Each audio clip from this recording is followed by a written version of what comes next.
Hi everyone. Hello and welcome. This is awkward. This is Inside Out podcast. Yes, it is, and we're doing audio version only, which is why I say it's awkward because I forgot the SD card at home for our camera. Yeah. It's a great day to be alive.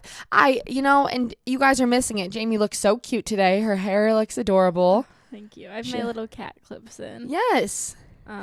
Yeah. And I fucked it all up. It's all good. I'll just wear the same outfit. Yeah, see, there we go. And she's even in her tour. Oh, and you said we were supposed to wear our tour era merch. I said we could. No, it wasn't leg set. I forgot. God, I suck. It's all good. This day is wacko. It's like, oh my God, it's 12. First of all, you have to leave when? Like 2:50. Okay. All right. So you guys have 3 hours of us. No, I'm just kidding. Yeah. Imagine we should have a 3-hour podcast. But anyway, so I'm sorry, you guys who do enjoy the YouTube videos. Mm-hmm. But a lot, I know most of you guys don't care anyway. So anyway, we are talking today. We went to the Eras tour last week. So we'll catch you up on our lives, I guess. Yeah, a little catch up. Yeah. Right. Yeah, and then we'll go into like the soft, easy trauma dumping episode. Yeah. Which it is more soft than not because we're not going to be trauma dumping. This is about us being former trauma dumpers. Well, at least me. I don't know about you, but yeah. You know. I would say so. Yeah. I feel like I used to be bad about it unintentionally. Yeah. You know. I still feel like I kind of am. Right, but I mean, I don't know how you are with other people, so I wouldn't know. Yeah, not to other people, just you. Oh, well, I feel like that's a different story. You know what I mean? Yeah. But anyway, so we're going to talk about that stuff, but again, more lighthearted. And, but before that, obviously, we have to talk about the Eras tour. Era. You know what pisses me off is people calling it the Errors tour. I'm like, come on. Me mad too. I just hope this girl doesn't go on there like and see it. I know. I never know if they're like, is it a joke? I think it definitely is a joke for most people, but I do think like if that were like the nickname, my tour that I'm spending 3.5 hours on every night, which it's bound to happen in that time period. Most performers go on for an hour and a half. Like errors in it, I would think. Oh, then there is? Yeah. Totally. But I don't think we had any at ours. So yeah. She was at Ford Field last Friday and Saturday. We went to the Friday show and my voice is still kind of away from it. Yeah. My voice usually doesn't go from concerts because I don't really scream sing anymore, but yeah, mine either, but I woke up the next day, my throat was on fire. Really? Yeah, she was screaming. Yeah. That's so funny. We went with us two, my husband Jared and our parents, my mom and our stepdad, and that was my husband's, and I don't like saying that. That was Jared's and Jeff's, which is our stepdad. Their first time seeing Taylor Swift ever. Yeah, and they lost their Taylor virginity. Oh, they're cherry popped. Oh my God! Now that you say that, wait, that's so iconic. Cute. Sorry. Yeah. So Jared had the best time ever. Yeah. he was like vibing. Yeah, I've never seen him enjoy a concert that much, to be honest. It was so fun. Yeah. And it was just all in all a very, very, like, I would say 10 out of 10 experience. And we've seen her at all of her tours except for the first debut and Fearless, I think. I think we started at Speak Now. I think so too. So, which I don't know, it was just crazy to see how big that stage was. It was huge. Like literally no matter where, if any of you guys are planning, like trying to find like resale tickets, or anything like that, like literally any seat. Yeah. I mean, cause I think we only know that too, because we had to like walk around the stadium like a lot. Yes, a lot. And we were up in like by the club seating, which is like the 200s and 300 sections. Yeah. And we saw the stage. Crazy. It was so crazy. It was huge. And she obviously just puts on such a beautiful performance and show. And do you think we got, oh my God, our surprise songs? Oh yeah. I don't think either of us guessed either of those. No, I don't think anyone did. No, we got Haunted. Yeah. And we got I Almost Do. Yeah. Which if you told me that, like, I don't know why I didn't even have like those in my brain for them. Me Because I was just like, neither. she's not going to do it here. I know. But she said, no, bitch, these are surprise songs. You're not going to guess fucking Motown in Detroit. That's too easy. Yeah, too easy. Clearly. And the lakes at Michigan, you would never. Yeah. Right. Whatever. Whatever. God, this is me so small-minded. Yeah. But yeah. How was your experience? Oh, I had so much fun. Yeah. Yeah. Literally, like, it was just so fun with Jared. Yeah. Jared was the life of the party there. He was. We had the people around us were so sweet too. Like the Yeah. girl next to Jared, they were talking the whole time, and she just was like so sweet and welcoming. And I feel like a lot of people aren't like that. Like at concerts that I go to sometimes. Yeah. And like dancing with you, you know. Yeah. And I do feel like that every time we go to a Taylor Swift concert. Mm-hmm. I will say the Swifties in person Yeah. So are welcoming. really great. Yeah. Mm-hmm.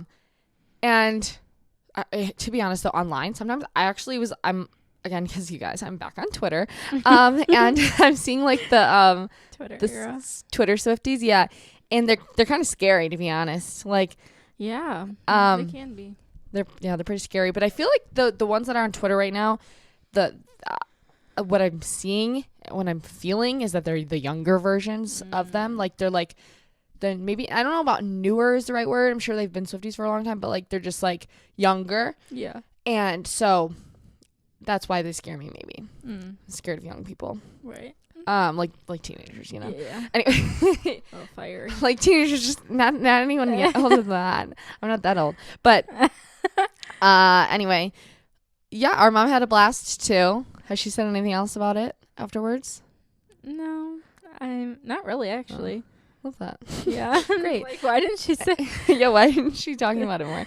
I know she did say during the surprise songs, Jamie sat me next to her, and she was saying Switcheroony. Yeah. I was trying to explain what a surprise song was to her, and I said Taylor's going to play two songs that are not on the set list. And she's like, oh, does she play other people's songs? And I'm like, I mean, like, no, I don't think she has yet. And she said, I would fucking die if she came out and played Hotel California by the Eagles.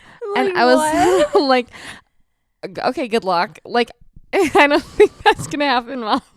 I'm so sorry. I don't want to burst your bubble. She was like convinced too. She was like, I fucking die.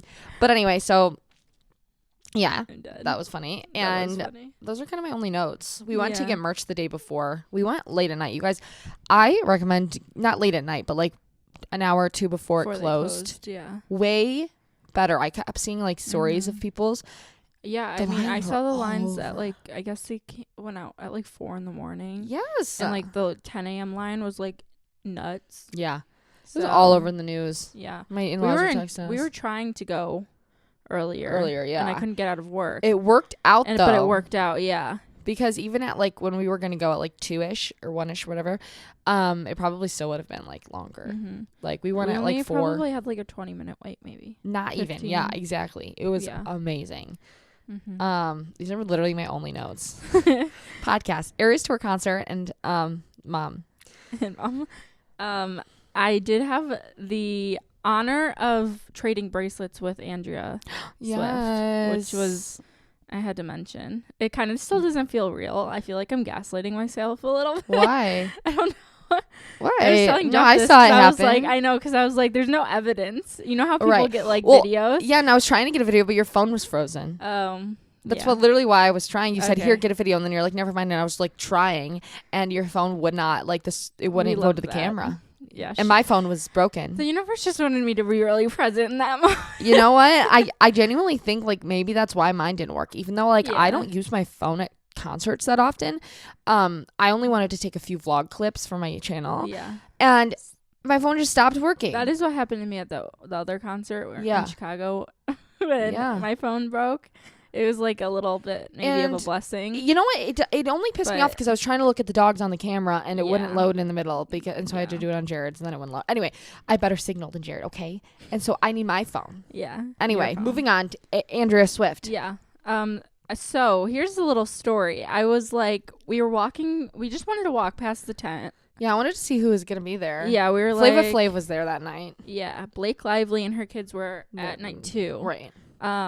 Which I would have died to see them. Not even to like meet her, just to like I just see need her to in real witness. life. Yes, exactly. I love Blake Lively. I know. Oh my god. Yeah. But anyway, so we were walking past the tent. We were like, oh, let's go get water, drinks. But it was during Reputation, and they like didn't have any drinks, so we were just walking past the tent. Yeah. And I saw her, and I went up to security, and I was like, can I give these to her? Yeah. Ballsy. Very ballsy. I don't know what went into me that moment. You're usually like that. I feel like if you want to do something, you'll at least try. Like if go on. Whereas I'm like, no, it's okay. Yeah. I just knew I had to. It was my one shot. Sure. I've been manifesting being in like the one she picks for Raptor. She's like, she'll remember my face for next time. Yeah. Right. And I went up to the security guard. He was like, oh, I don't think he said, I don't think she wants to right now. Because they were just like sitting there very peacefully. Yeah. And I was like, all right. That was a nice way of saying fuck off. Yeah. I was like, dang. Yeah. But as Jamie was about to turn around, Andrew was like, got up out of her chair. Right. Yeah. And she started walking towards. She's like, what did she say? She's like, I didn't hear it. I just saw it. She said, thank you. And I gave her my bracelets, and she like put out her hands for them. She's like, thank you. You're so beautiful. Yeah. And I was like, I don't even like remember what I said in that moment. I was like, I think I said I love you. Like, it's so good to see you. Yeah. Like, I knew her for like so good to years. See you again, Andrea. Like, I literally don't know this woman. So glad we could connect again. That was probably a little bit creepy on my end. No, I don't think so. I think that's sweet. Yeah. It's not like... And I... Yeah. Go on. I don't know. I actually am glad that there weren't any videos of it in a way. Yeah. Because... No one can take the experience away, and you can't feel awkward about anything because you don't know what happened. Yeah. Really. And maybe she thought I was like, oh, she's different. Yes. Exactly. She's different. She could totally be besties with Taylor. Yeah. Taylor, I met your new bestie. For the media. Yeah. Yeah. I didn't do this for the pictures. For my TikTok fans. Exactly.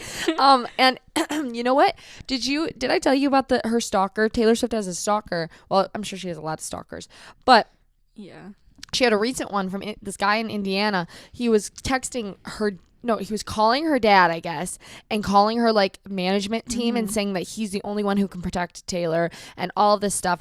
And he said like basically if she performs vigilante shit, which is her like sexy performance of like the chair dancing, and if she performs that again because it's way too sexy, that he's going to come with I can't say it on a podcast, I don't think, a B word strapped to himself. Yeah, that fucking scared me because. And he had just gotten booked like a couple days, I think, before our show. And I'm just like, that. I mean, imagine I'm like, I wonder, because I know she stayed at the Shinola Hotel in Detroit, which is beautiful, by the way. Yeah. But I'm just like, I don't know. I just can't even fathom like the thought, like knowing that someone was like talking like that and doing that, like plotting again. Yeah. And just like going to sleep in a place you don't know. Yeah. Very scary. Yeah. I'm sure she has security all over, but like not the point. Yeah. You know? Anyway, when way to drag the whole fucking conversation down. Sorry, guys. I just thought it was crazy. It is crazy. But yeah, we had a great time, and yeah, Andrew Swift's Jamie's new bestie. Yeah. Hi, bestie. Where are you? Hey. Her parents were so cute though. They're just sitting there like talking with each other. They were so cute. I would have never even guessed they're like divorced. Yeah, they are. I didn't even know that. Why didn't I know that? I don't know. I'm pretty sure they got divorced like a long time ago. Maybe I didn't know that. Beats me. I don't know. But I know Andrea Swift has a dog. That's the one thing Mom did say to me the other day. Because I told Mom a few days ago, I was like, before the concert, I was like, you know, her mom has like a Great Dane. Yeah. And she was like, what? And then the other day, she comes out of wherever and she was like, oh my God, I saw Taylor. Yeah, Taylor Swift has a dog named Kitty. It's a Great Dane. But I never told her the name. Oh, yeah. So she did her own research. Yeah. That's funny. It was so funny. Yeah, and I think she has two. I wonder what the other one's name is. Maybe she only has one. I saw it in Miss Americana. She had one. She had one, yeah. I don't know. Anyway. I don't know either. Anything else happened this week? Sorry, I hope you didn't hear me just drinking my cold brew. I don't know. I feel like my whole life has revolved around this concert for a while. Yeah, me too. It kind of like, so I'm like, in a way, sucked the life, like drained me. Yeah. Like after for a few days, I was really tired. Yeah, I'm still like fucked up from it. I don't know what it is. Maybe because I was working heavy on that stupid outfit the whole day the week before. You were working on everyone. Yeah, I was. Jordan had my skirt that I made her do. Okay, you did a lot of it. Not really. I bought the skirt. Yeah. Okay. And then I was like, well, can you just like show me how to do these things? And then it ended up. Yeah, I'm not a teacher. I can't show people. That's what Jared always asks me. I'm like, I'd rather just do it because I don't have to explain. I know. I'm bad at it. Which you would do the better job anyway. So I appreciate it. That, but so I ended did your up stuff stay on the beads, or did they break? No, they stayed on. Oh. Wow. Yeah. Okay. I hand sewed the shit out of them. Really? So, yeah. And the puffs, the clouds. So my skirt was an Amazon little slip skirt, and then we added like what's it called? Stuffing for pillows. Yeah. And Jordan like hand sewed it on, and it pretty much all stayed. Maybe they got like a little bit smaller. Right. Just like puffs all over. Just like a little bit. Yeah. But that's because my top was like a sequined Free People, like very sequinedy shirt, and it kept getting caught and everything. Yeah. And like, I always forget about sequin things like that. It even in happens. that one picture that I posted on Instagram, you can see little puffs on my sleeve. I really love that. They were all over. You just left a trail then. Yeah. Which we also I forgot to say, we saw our openers were Gracie, Abrams. We can talk about that. Yeah. And Girl in Red. Yeah. And Gracie was so cute. She was so cute, yeah. And she said she got the loudest sorry. Yeah, she kept posting about it. I think it really made her really happy. Yeah. Love that. Because the videos I've seen of her and like the audience doing it is like pretty quiet. Yeah. But Ford Field is a little bit smaller stage for sure than like the rest of the tour, I think. Yep. And it's closed. I feel like that has something to do with it. So maybe it like echoed a little bit more. Yeah. Like Jamie prepared me for it. So. Yeah, I told her. I was like, it was probably me. I was like, 1, 2, 3. I'm pretty loud. Say sorry. Come on, Grandma. Yeah. But they were good. Girl in Red was great too. We've seen her at Mopop before. Yeah. And really like upbeat. The crowd was loving it. Yeah. You know, our mom and Jeff was like Googling her during it. So Mom was like obsessed. Yeah. She's like, that's my kind. She's like, Gracie was good, but I loved the Girl in Red. Yeah. Yeah. So true. So true, bestie. Yeah, so true. And yeah, so that's what you wore, and then Jared made it like a little embroidered top with like all these different like references to lyrics. Mm-hmm. That was fun. I've never hand embroidered. Yeah, he got a lot of compliments on it. A lot. Oh, he got complimented too. Another time when me and him were just walking around. That's so and funny. Someone came up to him and was like, "Did you make that?" Really? Yeah. She loved it. Oh my god, I love that. He's like, yeah, I made it. Yeah. Yeah, I love that. Yeah. Yeah, he was loving all the attention. All these like pretty girls, he's like, okay. Yeah. But Jordan's dress, oh my god, I have a picture of my back seat. From your what? My back seat in my car. I was gonna send it to you. It was so funny. It was just an explosion of sprinkles.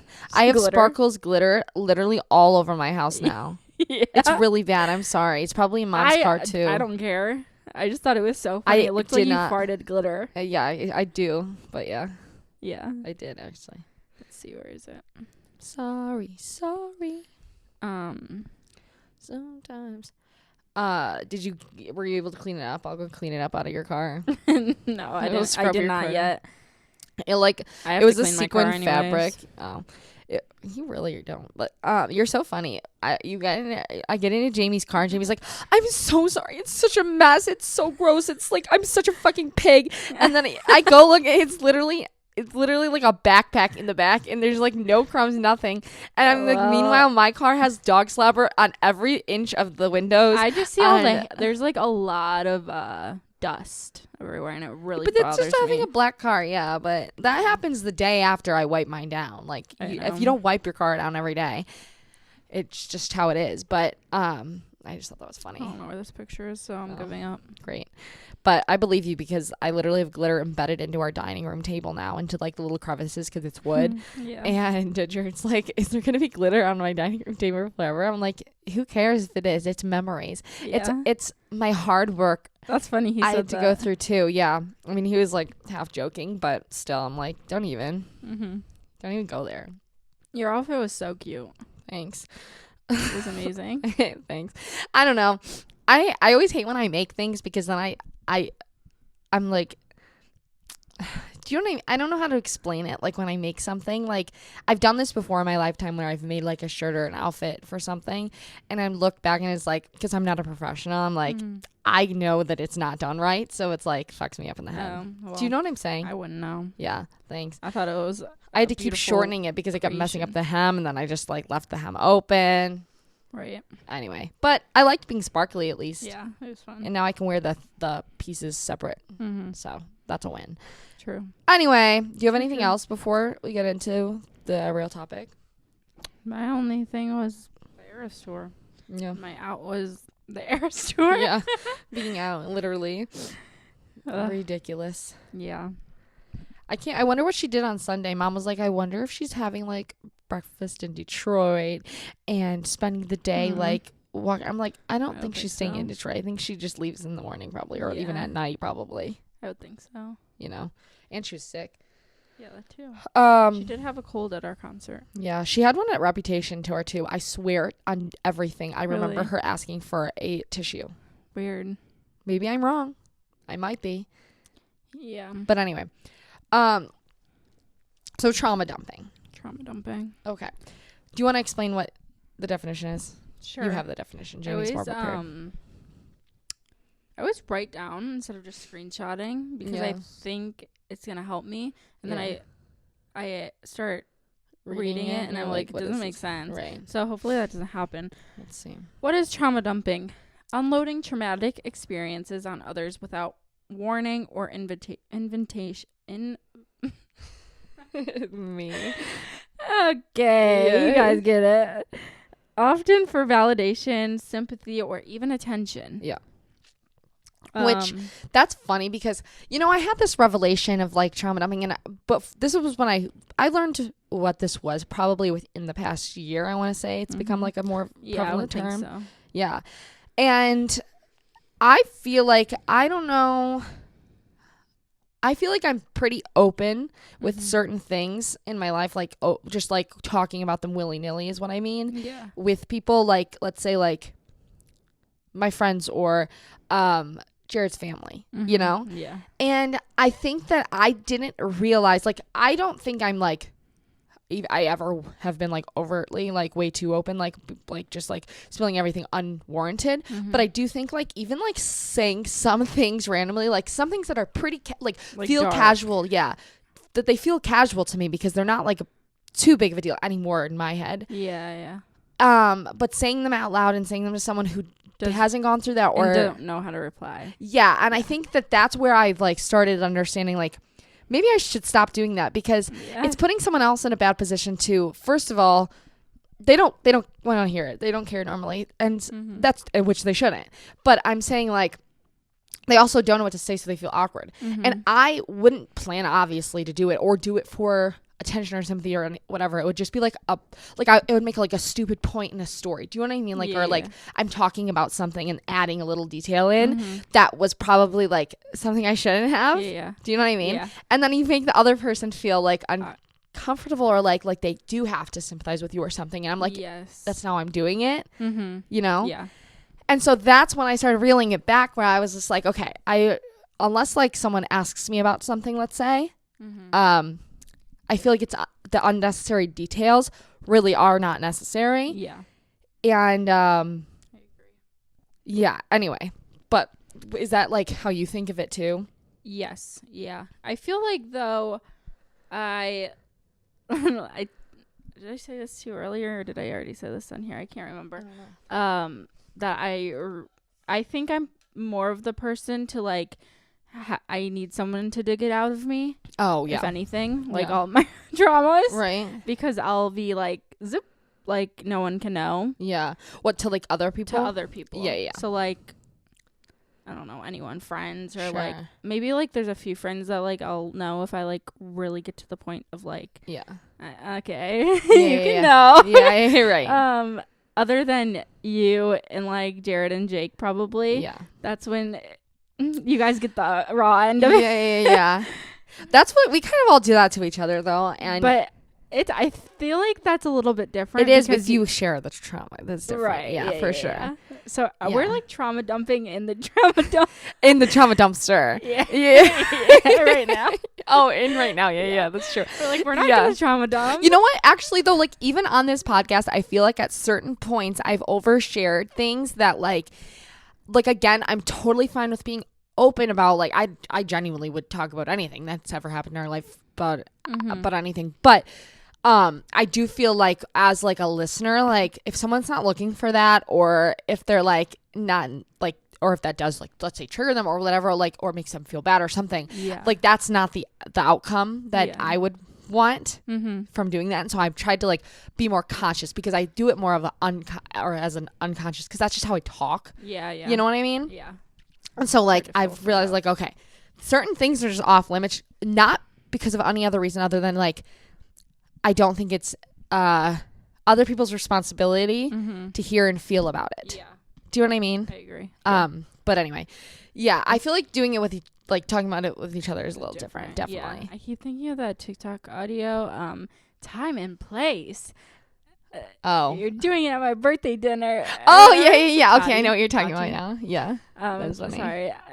Yeah. But it really is time and place. Yes. No, but it is. Like, I'll even realize, like, even with mom, let's say, you know, certain things, there is a time and place, first of all, for everything. Yeah. But, and not to say either, like, I feel like even the things that we've said on here or whatever are, like, too deep or whatever. I don't know. I can't remember. But, to be honest.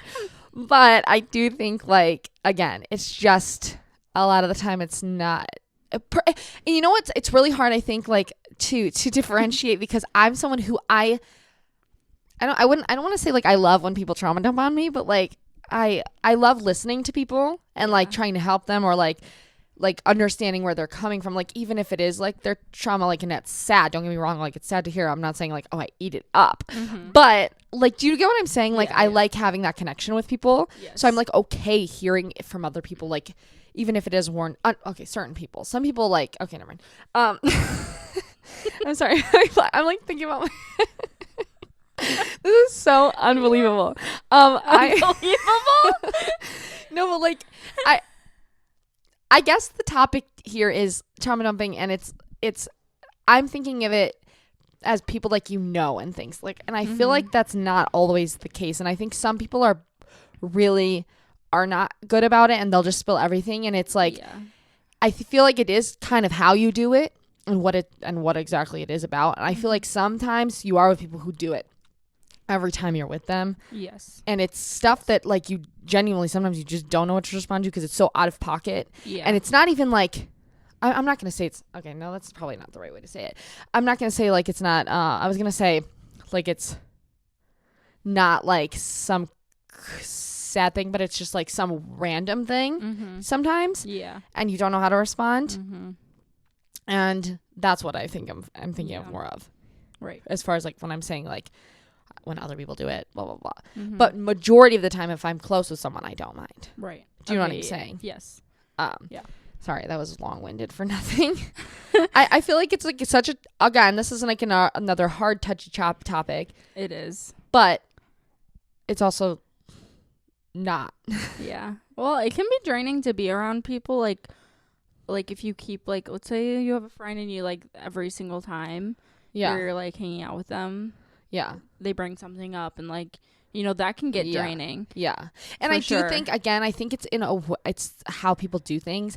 It's like if you're bringing it up because something's bothering you and you're like, hey, something's bothering me, whatever. Or like, whatever. I think just like casually mentioning this crazy thing in conversation that just like, oh, it's like if we're in like a good fun mood or whatever, and then it drop the bomb. Yeah, exactly. You know? Yeah. That can be jarring. For sure. And I think, again, also like if I'm taking myself out of my own body, like if there's someone who really doesn't know like how to respond to those things, they could feel really bad. Maybe like about how they responded, and then they're overthinking their reaction. Yeah. Do you know what I mean? Yeah. Like it causes Get a all big point of views. thing. Yes. So anyway, yeah. So this is the thing: sharing signs of trauma dumping, sharing the same story repeatedly, or sharing graphic details, constantly interjecting mentions of past trauma into casual conversations, not knowing much about the people you share your story with, intentionally choosing people who may feel more obligated to listen. Yeah. And that's very clear to me. Mm-hmm. Do you know what I mean? Yeah, like very. When you're talking to people, like certain people I know of will talk to people and like where maybe they shouldn't be mentioning these things to, and they do. Yeah. That's maybe more of what it is. Right. And I even think of like people who maybe you're like just around and they casually like drop like dark humor. Oh yeah. Like let's say like a absent dad. Sure. Yeah. I don't know, something like that. Yeah. Like daddy issues joke. Yeah. Like yeah. That is one example of that like comes to mind. Sure. I don't think anyone's ever really done to me, but yeah, but in theory, but yeah, to get the point across, right?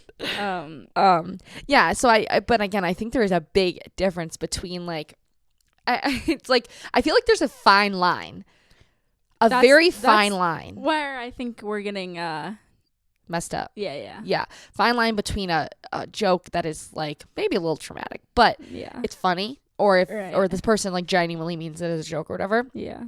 Versus trauma dumping. Yeah. I think there is a fine line. I agree. There's a fine line between a lot of things. I was thinking about, damn it, and I can't remember it now. There was something the other day when I'm like, there's such a fine line between it, and I can't think of it. It was like a joke and like hurting someone's feelings. I can't remember, damn it. I need to start writing these things down. Yeah. Anyway. Get our notepad out. Yeah. Okay. Trauma dumping. A phrase used to describe when someone, did you already just say that? Unloads their pain into unprepared friends to a degree it becomes problematic. Right. Sharing something difficult with someone who is already vulnerable and discussing something painful or feelings, and the focus is on something else, which is like, oh, if someone else is talking about their life and like their like experience of something, and then you add yours in. I like this one because it's like, that's a really common one, I think. Yeah, where someone's already down and you're like trying to help, being like, oh well, this happened to me, and it's like yeah, and that I think that can be really hurtful for the person talking about it. Yeah, for sure. Even though the person, I would say like the other person, I don't think is normally it's a malicious thing. No, I think it's just like a habit. Yeah, but it can be very detrimental, I think, like to the so person. Too. Because then that person's like, well, now I can't feel this way. You just went through that, or you're talking about going through that. You know what I mean? Yeah, exactly. Definitely. Let's see. This one? Okay, I don't think it's as simple as this, but like there's something from Pinterest, like how to respond to trauma dumping. Place a time limit on the conversation, which I don't exactly understand that one. I saw this. Yeah. Like, what am I supposed to be like, hey, Jamie. Yeah, you have 30 minutes. We have 30 minutes to talk about this subject. Right. And then you're done. You drop the first one. I don't know about that one. But try to shift the conversation in a different direction. That one, I think, is valid.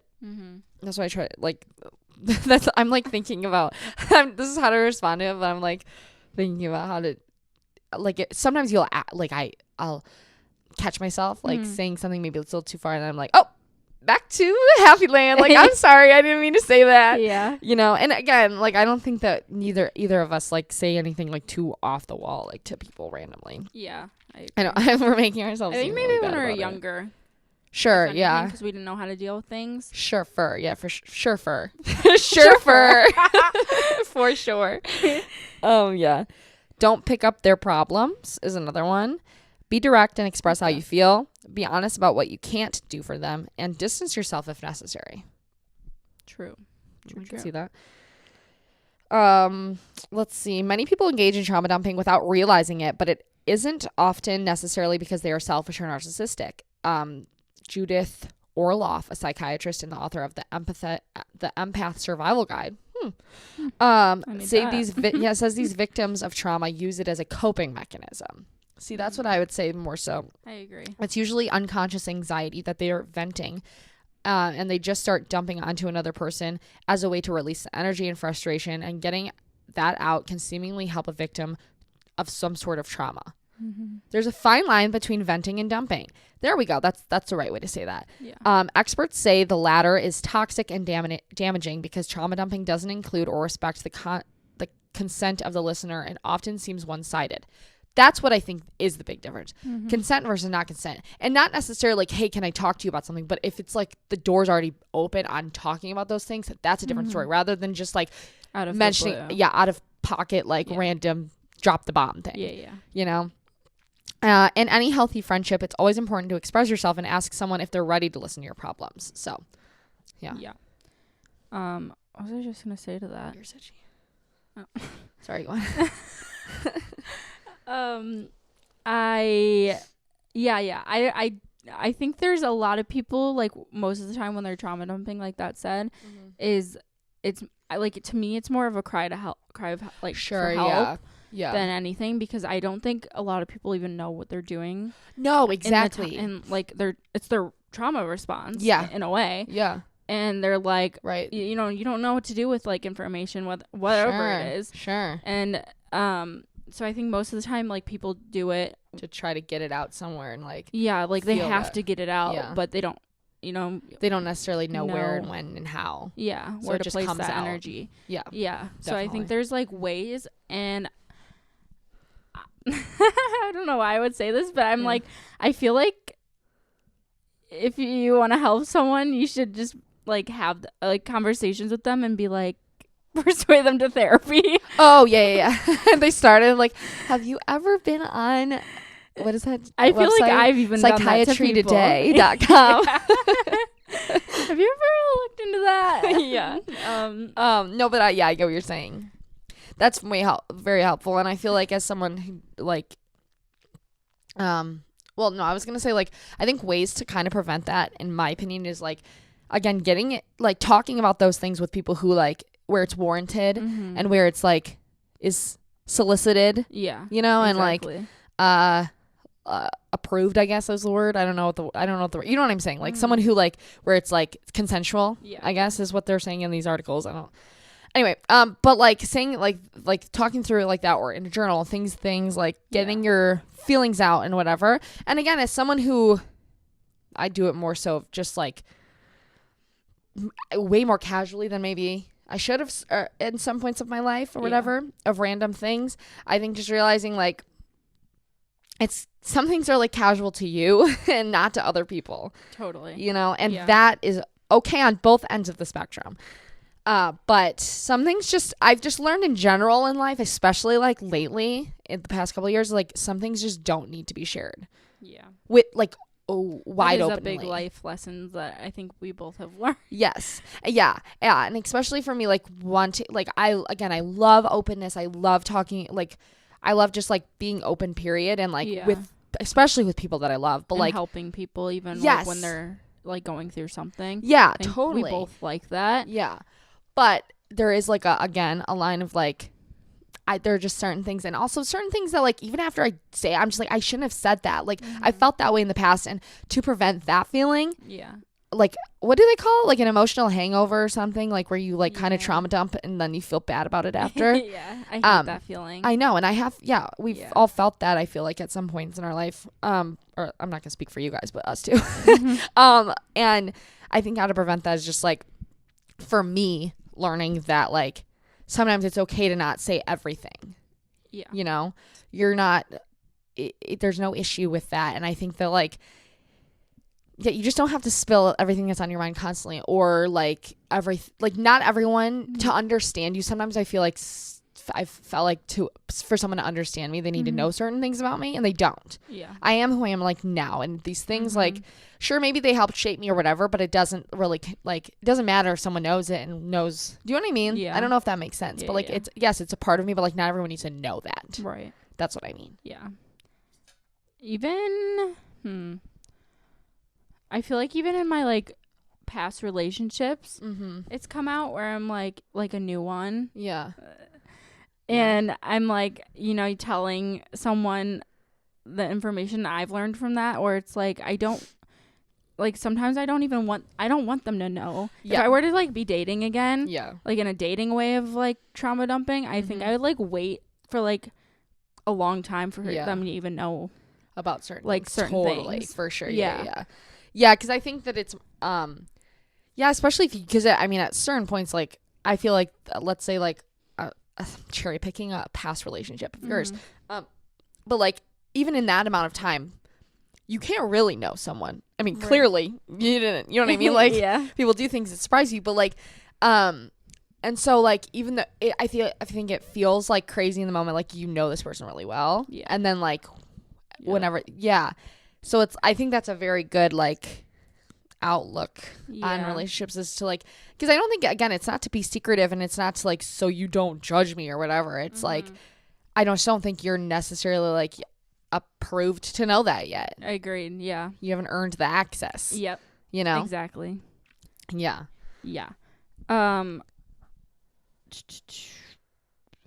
Okay, I wrote these. Situational relevance is key when you're trauma dumping / venting. Like how to instead of trauma dumping, maybe you like put that energy in like just to vent instead. Sure, yeah. To someone. Yeah. Like maybe you would do, like if I were to come over and be like, I want to talk about something. Yeah.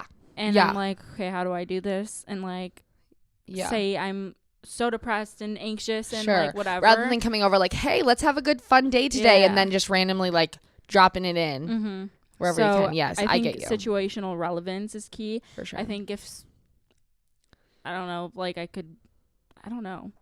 Never mind. These like thoughts are in my head, but I can't. Well, just but I get what you're saying once you start saying it. Your friends aren't your therapist. This one's harsh, but it's true. Yeah. Yeah. I will say even your partner. Yeah. I feel like yes, they can definitely help you with those certain things, but I think at some points in some people's lives, like depending on who you are, I've just heard things like of like sometimes like, I mean, sometimes if you do rely on someone like too much for these like things that technically you should rely on a therapist or whatever it is, and they're not able to give that because they're not a therapist. You know what I mean? It's more detrimental to you in general. Yeah. Obviously to them too, but like, you know what I mean? Anyway. I agree. Oh, I wrote that note. I don't like it. Anyways. Fuck that. Change my mind. Yeah. I found this thing on Pinterest about boundaries, whether like it's not my job to, and then there's it is my job to, which I kind of liked for this. I don't know. It's not my job to heal others, please others at my expense. That doesn't really go with what I'm saying. Yeah. Make it work. No, I don't like that. Tiptoe around you. Change myself to your liking. Yeah. But I don't know. No, but I think those are very relevant to this. Yeah. Because I feel like also like once someone, let's say, trauma dumps on you and you don't necessarily know them or it makes you feel uncomfortable, maybe you don't want to bring that subject up next time you're around them. Right. You know? Yeah. Sometimes and again, this is kind of hard for me because I think like, sometimes I think like, oh, it's not that deep. It's not that deep. Like whatever. But sometimes it kind of is because it's like can be a vibe killer. Totally. You know? Yeah. Like I've been around those people and probably have been one of those people in my life. Energy sucker. Yeah. Sucker. A vampire sucker. Yeah. Vampire sucker. You wish. You wish. It is my job to heal myself, listen to my needs and desires, respect myself and my time, set healthy boundaries that protect my energy, be mindful with my yes, which I think that is true when coming like dealing with people who are drama dumping maybe on you, because you're like, I don't know, I feel like it can put you in a weird position of like, well, I like them, I want to help them, but they're also like taking the vibe away. Oh, right. Yeah. With love. No, yeah, but I get you. Yeah, for sure. And I've definitely been around that. And I think that like again, it's like a hard thing because in your head, I feel like even in the moment, it's like let's say like this is a very theoretical thing, but like you're sitting there having a conversation with like a bunch of people, someone randomly brings up like that they didn't feel loved or something by their parent or whatever, okay? And then you're just like you're like, oh wow, that's fucking sad. And then like then you're like, well, damn, we were just having a fun time, good conversation. Then you feel selfish for saying that because you're like, damn, well, they went through that. Like, now I'm thinking this, like, I'm a bitch. Do you know what I mean? Yeah. What? Why are you laughing? Because that's literally what goes through my head too. Right. It's like back, forth. Yeah. Because it's like, I'm like, I feel sorry for them, but like, and then you're like, no, you can't fucking think that way. That's like, who cares if they're ruining the vibe? That's sad. And then, Yep. Right. It's a big thing. It's a spiral. Yes, it is a spiral. Yeah. And again, also I've learned I feel like I'm pretty like, I try to be very present when someone's talking, and like, I try to be very present talking about anything, but especially like something like touchy or something, or like feelings based. And I think like other people, like, I think I'm very specific on like, if I say something and someone responds in a different way, then I think of it like crazily, you know, like, oh, I made them feel awkward, or they don't know how to respond or whatever. And some people just don't necessarily know how to respond to that. So I think also you are protecting yourself by like not trauma dumping. Yeah. Do you get what I'm saying? I agree. Totally. If you know what I'm saying. Anyway. If you know, you know. Yeah. If you know, you know. Let me read this. I don't know what I screenshotted this for. Trauma dumping can turn relationships between friends and loved ones sour. But what's the difference between dumping and a healthy amount of venting? Trauma dumping is a phrase you describe when someone unloads their pain, you already know this, onto unsuspecting and unprepared friends to such a degree that it becomes problematic. Yeah. Sharing something very difficult with someone who is already vulnerable, or discussing painful thoughts and feelings based on trauma at a party or an online space whereby the focus is on something else. Right. Sharing stresses and traumas with your nearest and dearest can be a hugely important part of healing and coping. However, there are a few subtle but important differences between venting and trauma dumping. I like that better. My little trauma dumpling. I'm placing all of my trauma in this dumpling. Yum. Anyway.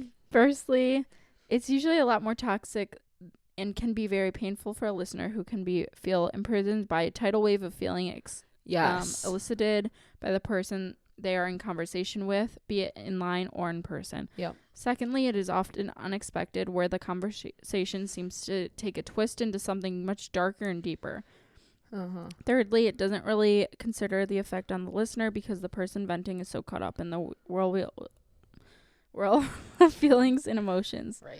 So when sharing your trauma with others, situational relevance is key. Yeah. Yeah. That makes sense. And I think that like too, wait, damn, you were saying something and it reminded me of something. What was I going to say? Oh, I was going to say, like, I feel like this also goes for online. Like, we're talking about in person, but people trauma dump online all day. All the time. And again, I mean, we've been guilty about it. I mean, podcasts is online technically, like, you know. But there's even so many oh my God, I can't talk, you guys. Okay. TikTok. Like. You got this. Trends. Yes. That trauma dumping trends. Yeah, trauma dumping trends. Yeah. That literally is like the main point is like to no, guys, I have it worse. Oh, it's right. Like, yes. You know? Yes. Yes. The battle of the dumping. Yeah. The dumping battle. You're right. Yeah. No, I get what you're saying. Totally. I don't have an example, but I see it all the time. I see it on Facebook my whole life. That's why I don't go on that app, because, and I don't mean that in a mean way, but like, I just think like some people share those things on Facebook, and I'm going to say it because it's normally not what I would say, but I think sometimes those people are looking for the validation and attention. And I say that because and I say like that I don't like saying that, because I think that there's more to that than just like someone looking for like attention and validation. I think there's something like sadder there in general. Like, you know what I mean? Like I feel bad that they even have to do that. Right. Do you know what I mean? Yeah. But I still don't think Facebook's the place. I agree. You know? And again, that there's like a back and forth to everything, because then it's like, well, if that's the only place that they have that they feel comfortable, you know what I mean, they're not being listened to in person. But then I feel bad when they post that and then no one replies anything. Do you know? I don't know. It's a big thing. No, I get it. Yeah. And it's a big it's a big hard subject. And I think like, again, being online and everything being like social media still being new, things like that, it's hard in general to navigate, I think, still. I'm like, what maybe I should say, what I shouldn't. And I don't think it's even a matter, actually, of like what I should and shouldn't. I guess it is what you feel comfortable doing. But I think that there is just like, I don't want to say like repercussions to your actions because that's like too far. But like, you know what I mean? Like, I think sometimes if you're out there like dropping something, maybe looking for validation and you don't get it, it feels worse than just not trying at all. Yeah. That's not a right to say that I get either. it. I don't know. Anyway, so that's that one being online mostly. Like, I feel like. Yeah. I definitely do see it online. Yeah. A lot. I saw this thing though. We're kind of switching subjects now. Do you have anything else? Okay. I saw this thing and I liked this. This is a Pinterest quote. I know we say like sometimes we're in life and we feel more Pinterest quotey than others. And I feel like right now, this one, I've saved this one before and I maybe have even read this one before on here to you guys. But I liked it. And I don't remember. It says, well, you haven't heard it. Oh. Shut me down real quick. Listen, you are made from the same energy source that has created the oceans, the forests, the mountains, the valleys, and the stars in the sky. So tell me again why you don't have the strength and power to create whatever you desire. And I don't even care about the last sentence. I just like the reminder of like, you are made from the same energy source that's created the oceans, the forests, the mountains, the valleys, and the stars in the sky. I love how powerful like that like sentiment is because it's true. Yeah, it is true. Whatever energy that you like trusted and stuff. I just feel like that's such a good quote. We're all just recycled energy. Yeah, exactly. Right. What was your past recycled energy life? Mine was like vitamin water bottle.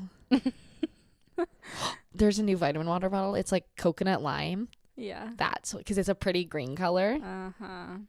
Like my similar to my eye color. I'm just the Go on, what? I'm the one you got the other day. Chocolate covered raspberry vitamin water. I didn't like it, but I love chocolate covered strawberries. I say I liked it, but I only had 2 sips and now it's standing in my fridge, so it's not good. No. Don't try that one, guys. Yeah. I like the coconut lime one though. Vitamin water in general. Anyway, wow. What's the opposite of trauma dumping when you're like someone like when you talk about like a crazy subject and then it's just like really, oh my god, did you see Taylor Swift's show this week? Yeah, it goes from the opposite of flip flops. I don't know what that's called, but probably something. Psychology. Yeah. There we go. But I have to pee so bad right now. So that's kind Cut her off. Yeah. Oh my god. For real. What? Look at my socks. These are Jared's socks and they're so ugly. He wears ugly ones. No, yours are better because they're the tight ones. These are like grandpa socks. Yours is so saggy. I don't know because his legs and feet are smaller than mine, so I don't know. I'm not too sure. Yeah. Well, I literally had the time of my life with your boyfriend. Yes. What, at this show? Yeah, he literally made my life. Yeah. It was like my favorite memory I ever have. Yeah, he was like, I don't think I've ever seen him so happy. And I have like the cutest video of us dancing. Really? Yeah. Oh, that's cute. Which I usually don't like get pictures with Jared. Yeah. Or like videos. Yeah. You know? Right. So. Oh, he would love to hear that. I have to tell him to listen to only this part of this. Yeah. None of the. Yeah, no, you can just skip past the other stuff. Yeah, he would love that. But yeah, he had such a good time, and with you in general. But he at one point in the show he like lost his like wedding ring. Okay, he was starting to piss me off because his wedding ring. You guys, we went and we got married in 2020, obviously, and it was last minute. It was a backyard little mini like elopement kind of in our mom's backyard or my mom's backyard. And so our wedding rings, like the actual rings, like his ring, is $10 on Amazon, okay? And I've told him since we've done that, I said, let's get you a nice, like, actual wedding ring. You don't need to wear the Amazon one. He's like, no, I like this one. It has sentimental value. Like, this is the one I got married with. Like, blah, blah, blah. This is how I would be, though. Yeah, I'm like, but, okay, whatever. And so he wore it to the concert. It slipped off when he was dancing. And the whole, like, I'm not going to say the whole time, but, like, for, like, I want to say like it was like 2 songs. He was like, oh my God, my wedding ring. I can't find it. Jordan, I can't find my wedding ring. It slipped off while I was dancing. And I said, it's okay. We'll buy a new one. It's $10. I don't give a shit. I don't even have, like, he's like, but you're not like upset like that. I'm like, no, I don't even have my wedding ring from whenever we got married. Like I have a different one, you know? And he was just like so bummed the whole time, like the whole 2 songs. And I said, it's okay. You're going to find it once the lights go on. Like it'll be around. We'll look around for it. Don't worry about it. And he was like, okay, yeah. Okay, whatever. And so, and it ended up, he was able to find it in like a couple rows ahead, like before we left when the lights came on. And, afterwards I was like, dude, what you need to do is if you're that connected to that stupid wedding ring, get another cheap one. Or get a fancy one, whatever, and wear that one to like things like that. So you have if you lose it, it's not some like, oh, this is the one I got married in. Yeah. You know? Right. Which, don't get me wrong, I would feel like that way about my engagement ring because that one's more expensive. Like, I don't know. I guess I'm not as sentimental. Right. You know what I mean? Yeah. Like the energy that this one was on, this is the one I used in the wedding thing. Yeah. Which, you know, whatever. But like, anyway, so I just thought this that makes was funny. A lot more sense because I remember during the concert you were looking for something on the floor and I was like, what is she looking for? And I just like carried on. Yeah, I was like, I'll just like peek around for a second. Then maybe he can like feel better about it because he just felt so bad. More sense to me. Yeah, probably. Yeah, because everyone was looking at me while I was doing that. Yeah, I was like looking around. And Jordan also lost an earring, so. Oh, I still don't have that one. That's what's sad. That was my brand new pair of earrings. And one of them, and they were disco balls, and I saw it. It was like cute. 2. Yeah, it was 2. Rows ahead of me, and I'm like, I'm not gonna ask those people. I'm not gonna be like that. And Jeff wanted to get out, so I was like, fine, whatever. But yeah, anyway. I know.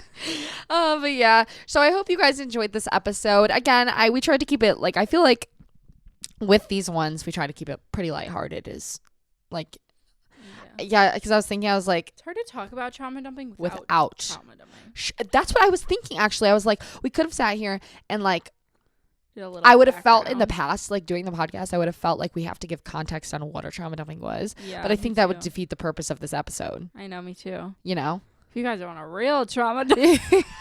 The next one is just us trauma dumping for 1 hour straight. No. Yeah. No, we'll save you. We'll spare you. But you guys can use your imagination. Yes, there we go. We fill in the blanks. But we appreciate you guys so much for being here, and we love you. I feel like I'm like the camera's still set up, and I think I'm talking into it, but I'm not. Yeah. But we love you guys, and we hope you have the best week ever. And we'll come back to you next week. See ya. Bye. Bye.